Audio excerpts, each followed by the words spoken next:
तो finally cannon ने R5 Mark II launch कर दिया है।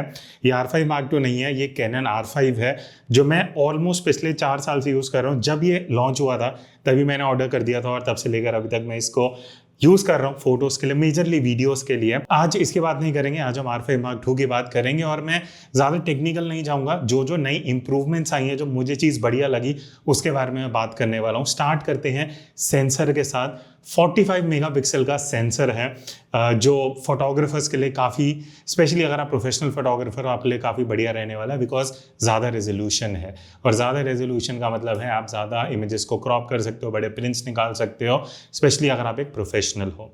दूसरी चीज सेंसर से रिलेटेड बहुत इंपॉर्टेंट है कि ये बैक इल्यूमिनेटेड स्टैक्ड सेंसर है। अब स्टैक्ड सेंसर के बेनिफिट्स क्या होते हैं? सबसे बढ़िया चीज ये है कि स्टैक्ड सेंसर होने की वजह से रीड आउट स्पीड बेटर हो जाती है। तो उसके 3-4 बेनिफिट्स मैं आपको बताता हूँ। सबसे पहली चीज, बर्स्ट रेट है वो बेटर हो जाता है, आपका बफर बेटर हो जाता है। तो 30 FPS, अप टू 30 FPS आप इस कैमरा से शूट कर पाओगे, वो भी इलेक्ट्रॉनिक शटर के साथ। अब उसका बफर कितना होगा जब मैं ट्राई करूंगा तब पता लगेगा, but I am sure stacked sensor है तो बेटर हुआ होगा। दूसरी चीज है फास्ट फोकसिंग। अब R5 में ऑलरेडी बहुत बढ़िया फोकसिंग थी, but I am sure Mark II में इसको और बेटर किया होगा बिकॉज सेंसर स्टैक हो चुका है।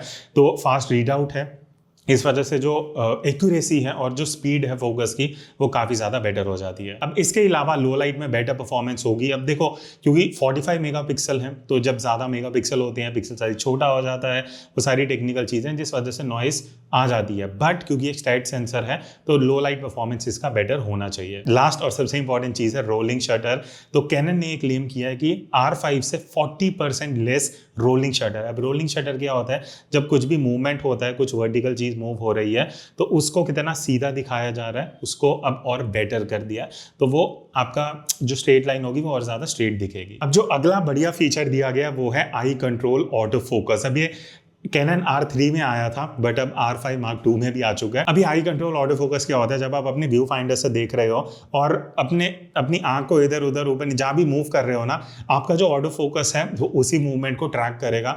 And I am sure Canon R3 में भी बहुत बढ़िया था, R5 Mark II में उसको और स्लाइटली बेटर किया गया है, तो वो जो ट्रैकिंग है वो और एक्यूरेट और फास्ट हो चुकी है। अब ये प्रैक्टिकली यूजफुल है या नहीं वो देखेंगे ट्राई करके, बट जितना मुझे एक्सपीरियंस है ये प्रैक्टिकल फीचर तब है अगर आप ऐसी जगह शूट कर रहे हो जहां फोकस पॉइंट जल्दी चेंज मैनुअली नहीं कर सकते, अपनी आंख को ही ट्रैक करवा के आप कैमरा से फोकस करवा सकते हो। बहुत बढ़िया फीचर रहने वाला है। फिर उसके बाद जो व्यू फाइंडर है वो कैनन R5 Mark II में कंपैरेटिवली काफी बेटर है, काफी बड़ा है, almost 2 times as compare to R5। तो देखने में ही पता लग रहा है बड़ा व्यू फाइंडर मिलने वाला है और ये अप्रॉक्स 5.76 मिलियन डॉट्स का होने वाला है। तो आई एम श्योर ब्राइटनेस काफी बेटर होगी एज कंपेयर टू R5, इसकी ऑलरेडी काफी बेटर थी। अब हम बात करते हैं कुछ वीडियो के important features. I am sure हम में से कई लोग इसको वीडियो के हिसाब से भी देख रहे होंगे। 8K वीडियो शूट कर सकते हो, R5 में भी वो था बट अब FPS डबल कर दिया।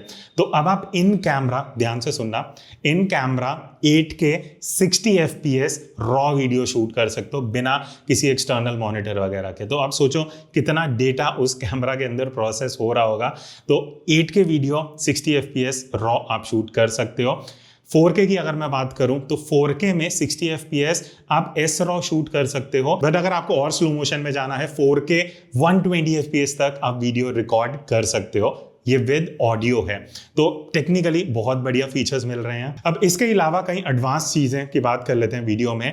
वेव फॉर्म आ चुका है जो R5 में नहीं था। वेव फॉर्म एक वीडियो क्रिएटर के लिए बहुत यूजफुल टूल है जो हमें एक्सटर्नल मॉनिटर में यूज करना पड़ता था, बट आप वेव फॉर्म को देख के अपना एक्सपोजर जज कर सकते हो। इसके अलावा आपको फॉल्स कलर, जीब्रा और फोकस गाइड जैसे भी एडवांस टूल्स मिलते हैं। और इस बार C-Log 2 भी इंट्रोड्यूस कर दिया। तो अभी मेरे R5 में C-Log और C-Log 3 था, बट अब C-Log इंट्रोड्यूस हो गया और जितना मैंने सुना है, जाना है, देखा है, C-Log 2 is comparatively better than C-Log 3 और लो लाइट का भी आई थिंक थोड़ा सा बेटर परफॉर्मेंस होता है। वो बाकी जब देखेंगे, कंपेयर करेंगे तब पता लगेगा। बाकी आगे की तरफ एक टेली लैंप दे दिया है, वो रेड कलर की लाइट जलती है जब आप वीडियो शूट कर रहे हो, स्पेशली अगर आप एक सोलो क्रिएटर हो। कई बार आपको शायद ना पता लगे कि भाई वीडियो रिकॉर्ड हो रहा है नहीं हो रहा, तो आगे की तरफ वो रेड लैंप डाल दिया जो काफी यूजफुल फीचर है। अब आई एम श्योर आप लोगों को ये डाउट होगा कि भाई 8K 60 FPS पे वीडियो रिकॉर्ड हो रही है तो कैमरा हीट वीट का क्या इशू है? वो जब मैं ट्राई करूंगा तभी बता पाऊंगा। बट एक चीज मुझे बढ़िया लगी, नीचे की तरफ आप देखोगे वेंट्स दे दिए जिससे हीट जो है वो थोड़ा एस्केप कर पाएगा। और कैनन ने एक अलग से बैटरी ग्रिप भी इंट्रोड्यूस करी है जिसमें कूलिंग फैन है।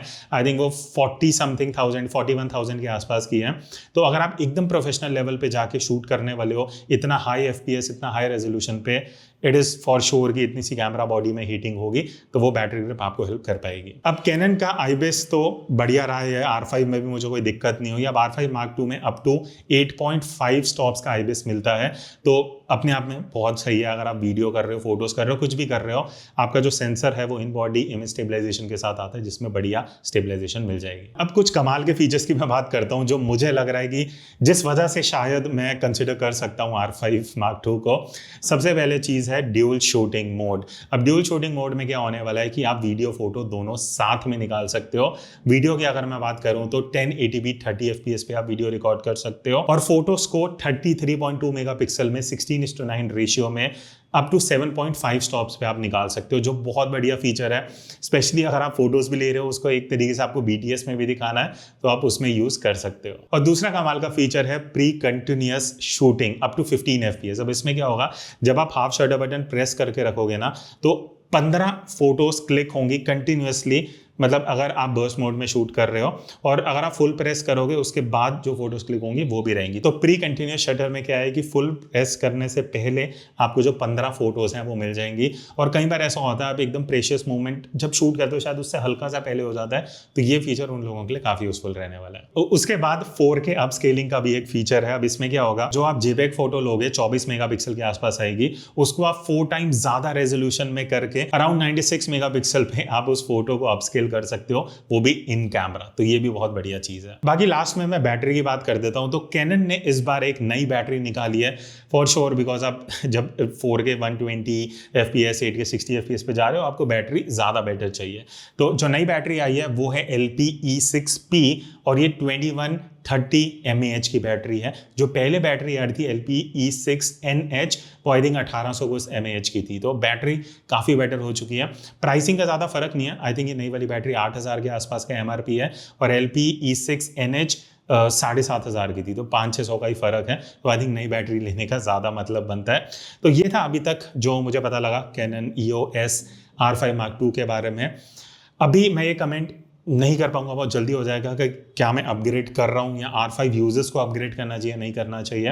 ये फीचर्स देख के सुन के जान के आपके यूज है कमेंट करके बताना। बाकी अगर कैमरा के साथ हैंड्स ऑन होगा तो मैं डिटेल रिव्यू वीडियो ले आऊंगा। बाकी अगर आप मेरे साथ डिजिटल फोटोग्राफी सीखना चाहते हो, 15 घंटे से ज़्यादा का कोर्स मैंने लॉन्च किया है, लिंक डिस्क्रिप्शन में मिल जाएगा। प्रैक्टिकल सेशंस हैं, कैमरा सेटिंग्स हैं, लाइटिंग, सब कुछ उसके अंदर डिस्कस हुआ है, तो आप चेक कर सकते हो।